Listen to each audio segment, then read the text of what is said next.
মেয়েদের বলতে কাছের মানুষকে জ্বালানোর সহজ উপায় হলো কাছের মানুষের সামনে অন্য মেয়েদের সাথে কথা বলা।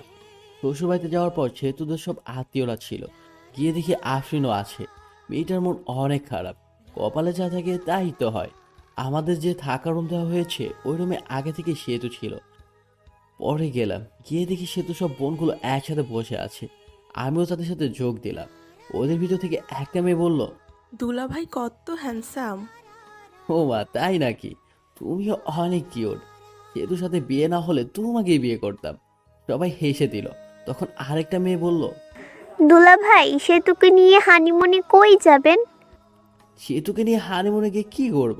হানিমুন তো শালিদের নিয়ে যেতে হয়, তাহলে মজা বেশি হয়। আমি তো ভাবছি সেতুকে রেখে তোমাদের সবাইকে নিয়ে হানিমুনে যাব। আহারে, সেতুকে রাইখা গেলে সে তো কষ্ট পাবে। সেতু আনরোমান্টিক একটা মেয়ে। সেতুকে নিয়ে হানিমুনে গেলে টাকাটাই নষ্ট। তা না, তোমরা অনেক রোমান্টিক মনে হচ্ছে। সেতুর দিকে তাকিয়ে দেখি সে তো সাপের মতো ফস ফস করছে। যা, তোরা সবাই যা, ঘর থেকে বের হ। আমি ঘুমাবো, অনেক ঘুম ধরছে। চলে যাচ্ছি। তোর স্বামীর ভাগ আমি নিব না। এই বলে সবাই চলে গেল। সেতু দরজা আটকিয়ে দিল আর আমার কাছে এসে বলতে লাগলো, ছিছি, অন্য মেয়েকে হানিমুনে যেতে চাও, শরম করে না? বুঝলাম না, আমি তোদের সাথে মজা করে বলছি। পরে সেতু শুয়ে পড়লো। আমিও শুয়ে থেকে গেম খেলতেছি ফুল সাউন্ড দিয়ে, যেন সেতু ঘুমাতে না পারে। বাইরে গিয়ে গেম খেলুন, আমার ঘুমের সমস্যা হচ্ছে। সমস্যা হলে অন্য রুমে গিয়ে ঘুমাও। সেতু পরে ফোনটা নিয়ে রেখে দিল। আমিও বাচ্চাদের মতো শুয়ে রইলাম। এভাবে সেতু আমাকে অপমান করে। আমি কোনোদিন বাবা হতে পারবো না বলে। সে ডিভোর্সও চায় প্রতিদিন, আমি কিছুই বলি না। 4 দিন ছড়লাম এসব। এরপর রংপুর চলে যাচ্ছি, অফিস আছে। সেতুকে রেখে যাচ্ছি। পরে সবকিছু ঠিক করে সেতুকে নিয়ে যাব। সবার কাছ থেকে বিদায় নিয়ে নিলাম। এখন সেতুর কাছে গেলাম। ভালোভাবে থেকো আর দোয়া করিও আমার জন্য। দোয়া করে কি হবে? তুমি মরলেই আমি খুশি হব। তুমি এটা বলতে পারলে? যেটা সত্যি ওটাই বললাম। আমি আর কিছু না বলে চলে আসলাম। হাসি মুখে আব্বু আম্মুর কাছ থেকে বিদায় নিলাম। কিন্তু ওই সময় আমার খুব কষ্ট হচ্ছিল। মনে হচ্ছিল যে আমি কান্না করি। আমি এত বিরক্ত হয়ে গেছি যে কেউ একজন আমাকে মরার জন্য বলছে। ভিতরে কষ্ট আর বাইরে হাসি নিয়ে চলে গেলাম চাকরি করতে। সকালে গাড়িতে গেছি, তাই তাড়াতাড়ি পৌঁছে গেছি। রাতে আমরের জায়গায় কল দিয়েছিলাম। আম্মুকে জিজ্ঞেস করেছি সেতুর কথা। সেতুকে ফোন দিছিলাম কিন্তু রিসিভ করেনি, কেটে দিছে। পরের দিন সকালে উঠে অফিসের জন্য রেডি হয়ে অফিসে গেলাম। যাওয়ার পরে পিয়ন এসে বলল, ম্যাডাম আপনাকে ডাকলো। আমি ভাবতে লাগলাম আগে তো স্যার ছিল, এখন ম্যাম কই থেকে আসলো। আমি ভাবাভাবি বাদ দিয়ে গেলাম। ম্যামের রুমের সামনে গিয়ে বললাম, ম্যাম আসতে পারি? আসেন। আমি ভিতরে গিয়ে ম্যামকে দেখি তো অবাক। কারণ ম্যাম আর কেউ নয়, বিয়ে বাড়ির সে আফরিন। আফরিনকে দেখে ভয় পেয়ে গেলাম। বিয়ে বাড়িতে যা কিছু করেছি, চাকরি থেকে বের করেই না দেয় আমায়। ভয়ে ভয়ে কাছে গিয়ে বললাম, আপনি আমাকে ডেকেছেন ম্যাম? হুম তা কেমন আছেন? আর আপনার বউ কেমন আছে? আমি ভালো আছি, আমার বউও ভালো আছে। ভালো থাকলেই ভালো। ম্যাম সেদিনের ভুলগুলোর জন্য দুঃখিত, মাফ করে দিয়েন। ওসব আমি ভুলে গেছি। আপনার বউকে সাথে নিয়ে এসেছেন? না, কিছুদিন পরে নিয়ে আসবো। নিয়ে আসলে আমাদের বাড়িতে নিয়ে যাবেন সময় করে। আপনি বসের কি হন? আপনার বস আমার বাবা হয়। এমনি আপনার সাথে দেখা এবং অফিসটা ঘুরে দেখতে এসেছি। ম্যাম তাহলে আসি, অনেক কাজ করতে হবে। অনেকদিন পরে আসলাম, দেখতেই তো পারছেন। এরপর কোনো দিন দেখা হলে ম্যাডাম বলবা না, নাম ধরে বলবা এবং তুমি করে বলবা। জি। পরে কেবিনে আসলাম। কেবিনে বসে কাজ করা শুরু করলাম। কাজ শেষ করে ম্যাচের দিকে রওনা দিলাম। আজকে অফিস ছুটির আগে বের হয়েছি, কারণ হলো একটা বাসা খুঁজে বের করতে হবে। ম্যাচে তো আর বউ নিয়ে থাকা যাবে না। বাসা খুঁজেও পেলাম, বাসা ঠিক করে ম্যাচে ফিরলাম। পরের দিন বাসায় শিফট হব। পরে বাসায় শিফট হলাম। এখন বাসা থেকে অফিসে যাওয়া আসা করি। আমি রংপুর এসেছি 7 দিন হয়ে গেছে। এই 7 দিনে সেতুকে কল ও মেসেজ দিয়েছি, কিন্তু কোনো কিছুরই রিপ্লাই পাইনি। একদিন আমার আব্বু আম্মু এবং সেতুর আব্বু আম্মু সবাই মিলে একসাথে বসে গল্প করছিল। তখন সেতু সবাইকে প্রশ্ন করে, আম্মু, ওর কি কোনোদিন বড়সড় অ্যাক্সিডেন্ট হয়েছিল? না, শুভ খুব সাবধানে চলাচল করে। সবাই না করলো, কারণ আমার তো কোনো অ্যাক্সিডেন্টই হয়নি। কিন্তু ও বলল ওর একটা বড় অ্যাক্সিডেন্ট হয়েছিল, তারপর থেকে ও বাবা হওয়ার ক্ষমতা হারিয়ে ফেলেছে। তোমার সাথে মজা করে বলেছে এসব। ও তো কোনো ডাক্তার দেখানোর জন্য হাসপাতালেও যায়নি। আমি তো অনেক বড় ভুল করে ফেলেছি। কি ভুল? আমি তো শুভর কথা বিশ্বাস করে শুভর সাথে অনেক খারাপ ব্যবহার করেছি। শুভর কাছ থেকে ক্ষমা চেয়ে নিও, তাহলেই হবে। পরে সেতু ওইখান থেকে চলে আসে আর ঘরে এসে ভাবতে লাগে পুরনো কথাগুলো। এখন শুভকে কিভাবে পটানো যায় সেটাই ভাবতে হবে। শুভকে জানানো যাবে না যে আমি এসব জানি। শুভকে যখন আমি ভালোবাসার কথা বলেছিলাম, ও তখন বলেছিল এটা আবেগ। আমি তো কত কিছু বলেছিলাম, তারপর তো আমি কত খারাপ ব্যবহার করলাম। এখন শুভ কি আমায় মেনে নেবে? এখন শুভ ভালোবাসার কথা বললে কি ভাববে? শুভর সাথে তো আমি এই কয়দিন কথাও বলিনি। অনেকবার ফোন দিছে, আমি তোর ফোনই ধরি নাই। পরে তো আবার ফোন দিবেই, তখন কথা বলবো। এখন আমি আর সেতুকে কল দিই না। উকিলের সাথে কথা বলেছি ডিভোর্সের ব্যাপারে। সে যত দ্রুত সম্ভব উকিল কাজটা করে দিতে চেয়েছে। 7 দিন চলে যায়, তাও সেতু একবারও কল দেয়নি। সেতু আমাকে কল দেয়নি। সেতুর এখন আর ভালো লাগে না। সেতুর খুব ইচ্ছে হয় আমার সাথে কথা বলার। সেতু মিস করে ওই দিনগুলো, যে দিনগুলোতে আমাকে দেখতেই পারে নাই। আমাকে কত কিছু বলেছে। যখন সেতুর ফোনটা বেজে ওঠে তখনই সেতু মনে হয় আমি মেসেজ বা কল দিয়েছি, কিন্তু আমি কোনো মেসেজ বা কল দিইনি। সেতু আমাকে কল দিতে চায়, কিন্তু কোনো একটা কারণে মেসেজ বা কল দিতে পারে না। এখন আর আমার সেতুর কথা মনে পড়ে না। আমার প্রথম প্রথম অনেক কষ্ট হয়েছে, আর নিজেকে নিজেই দোষ দিই সেতুকে মিথ্যা কথাটি বলার জন্য। এদিকে সেতু সবসময় মনমরা হয়ে বসে থাকে, কারোর সাথে বেশি কথা বলে না, শুধু আমার কথাই ভাবে। আমার সাথে কথা বলতে মন চায়, কিন্তু পারে না। ধৈর্য ধরে থাকে যে আমি ফোন দেব, কিন্তু আমার নাম্বার থেকে কল আসে না। 1 মাস হয়ে গেছে আমার আর সেতুর মাঝে কথা হয় না।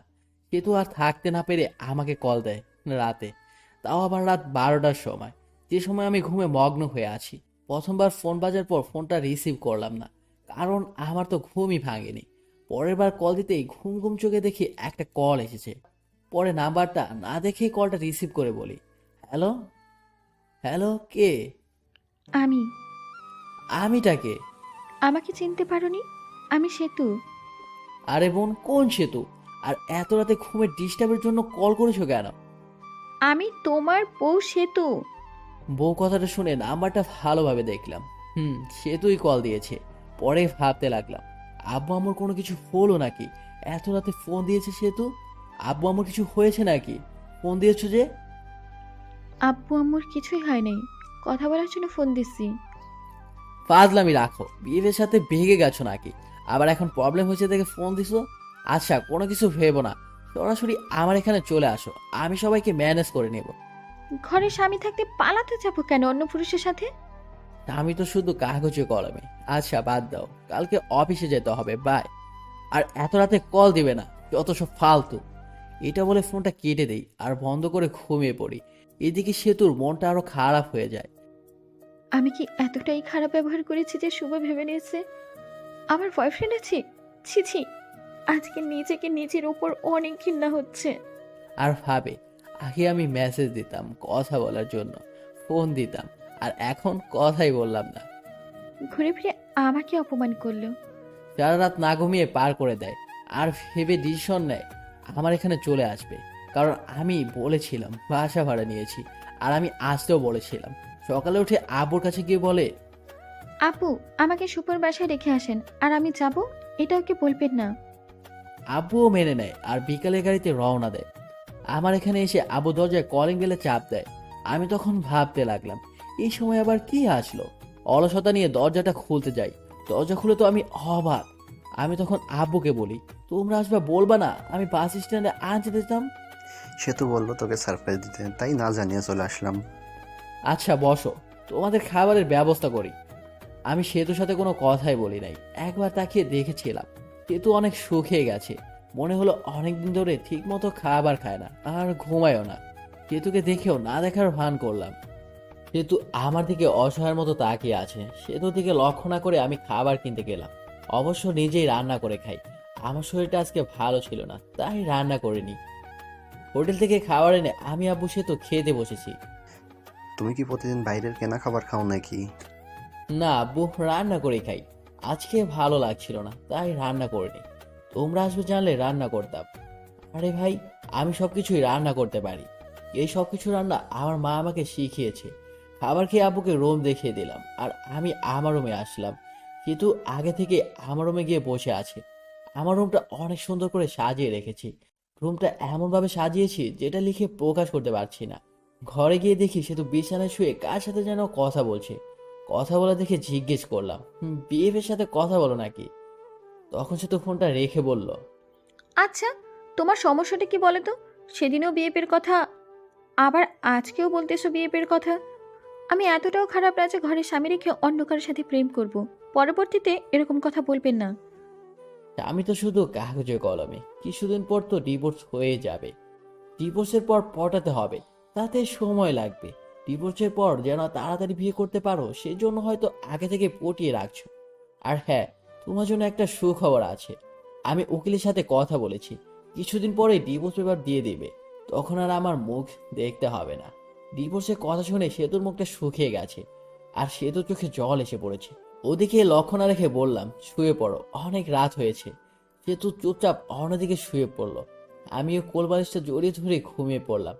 সকালে ঘুম থেকে উঠে দেখি সেতু আমাকে জড়িয়ে ধরে ঘুমিয়ে আছে। জড়িয়ে ধরে আছে দেখে সেতুকে ধমক দিয়ে বললাম, আমাকে জড়িয়ে ধরেছো কেন? আমাকে জড়িয়ে ধরতে পারো না, কারণ আমার সন্তান দেওয়ার ক্ষমতা নেই। এটা বলে ওয়াশরুমে চলে গেলাম। পরে সেতু রান্না করলো, আমি বসে থেকে ফোন চাপলাম। খাবার খেয়ে আমি অফিসের জন্য বের হলাম, আর আব্বু বলল চলে যাবে। তাই তাকে গাড়িতে উঠিয়ে দিতে বাস স্ট্যান্ডে গেলাম। আব্বুকে গাড়িতে তুলে দিয়ে আমি অফিসে গেলাম। অফিসে যেতে দেরি হয়েছে। অফিসে গিয়ে ডেস্কে গিয়ে বসতে বসতে পিয়ন এসে বলল, ম্যাডাম আপনাকে যেতে বলেছে। ম্যাডাম অনেকদিন পর আসলো। পরে গেলাম, গিয়ে নাম ধরে ডাক দিলাম, আফরিন কেমন আছো? ভালো। তুমি কেমন আছো? আর অফিসে আসতে দেরি করলে যে? আব্বু সেতুকে রাখতে এসেছিল, আব্বুকে গাড়িতে তুলে দিয়ে আসলাম, সেই জন্য দেরি হলো। ও, তোমার বউ এসেছে? কালকে আমার জন্মদিন, সেই জন্য আসছিলাম তোমাকে দাওয়াত দিতে। তো সেতুকে নিয়ে চলে যাবা আমাদের বাড়িতে, না গেলে কিন্তু আমি কেক কাটবো না, বলে দিলাম। আরে তোমার জন্মদিন আর আমি যাব না? আমি তো আগেই যাব। হাসিটা অনেক সুন্দর। ঘরে বউ রেখে আরেকজনকে ইমপ্রেস করার চেষ্টা নাকি শুভ সাহেব? না, যেটা সত্যি ওইটাই বললাম। হুম, আমি তাহলে আসি, কাজ আছে। ঠিক আছে, যাও। পরে এসে কাজ করতে লাগলাম। কাজ করা শেষ করে দুপুর টাইম হয়েছে। তখন ফোনটা বেজে উঠলো। ফোনটা হাতে নিয়ে দেখি সে তো কল দিয়েছে। রিসিভ করার ইচ্ছা না থাকা সত্ত্বেও কলটা রিসিভ করলাম। হ্যালো, কে বলছেন? আমি। ফোন দিছো কেন? দুপুরের খাবার খাইছো? খেলেই কি আর না খেলেই বা কি? আমার অনেক কিছু। তোমার সাথে কথা বলার সময় নাই, এটা বলে ফোনটা কেটে দিলাম। আপনারা ভাবছেন সেতুর সাথে এরকম ভাবে কথা বলছে কেন? সেতু যেদিন আমাকে মরে যাওয়ার কথা বলেছে, সেদিনই সেতু আমার মন থেকে উঠে গেছে। মনে থেকে একবার উঠে গেলে ওই মনে আর ওই মানুষটিকে বসানো যায় না। মনে থেকে একবার উঠে গেলে ওই মনে আর ওই মানুষটিকে বসানো যায় না। দুপুরে খাবার খেয়ে আবার কাজ করা শুরু করলাম। কাজ শেষ করে বাড়িতে গেলাম। যাওয়ার পর সেতুকে বললাম, আমি কিছু কেনাকাটা করতে যাব, তোমার কিছু লাগবে? আমি এটা নতুন ড্রেস কিনবো। আমি ফ্রেশ হয়ে আস্তে আস্তে তুমি রেডি হও। আমি ফ্রেশ হয়ে এসে দেখি সেতু সুন্দর করে সেজে বসে আছে। সেতুকে ঠিক হলুদ পরীর মতো লাগছে। সেতুর দিকে হা করে তাকিয়ে আছি। তখনই সেতু বলল, ওইরকম করে তাকিয়ে আছো কেন? পরে আমার হুঁশ ফিরল। আমি রেডি হয়ে বাইরে এসে রিক্সার জন্য দাঁড়িয়ে আছি। তখনই একটা রিক্সা থেকে ভার্সিটির একটা বান্ধবী নেমে এসে জড়িয়ে ধরলো। দোস্ত, কি খবর? কেমন আছিস? তোর তো খোঁজ পাওয়া যায় না। এরকম ভাবে কেউ জড়িয়ে ধরে নাকি? মানুষ দেখলে কি ভাববে? সেতুর দিকে তাকিয়ে দেখি সেতু তো পুরো আগুনের মতো গরম হয়ে আছে।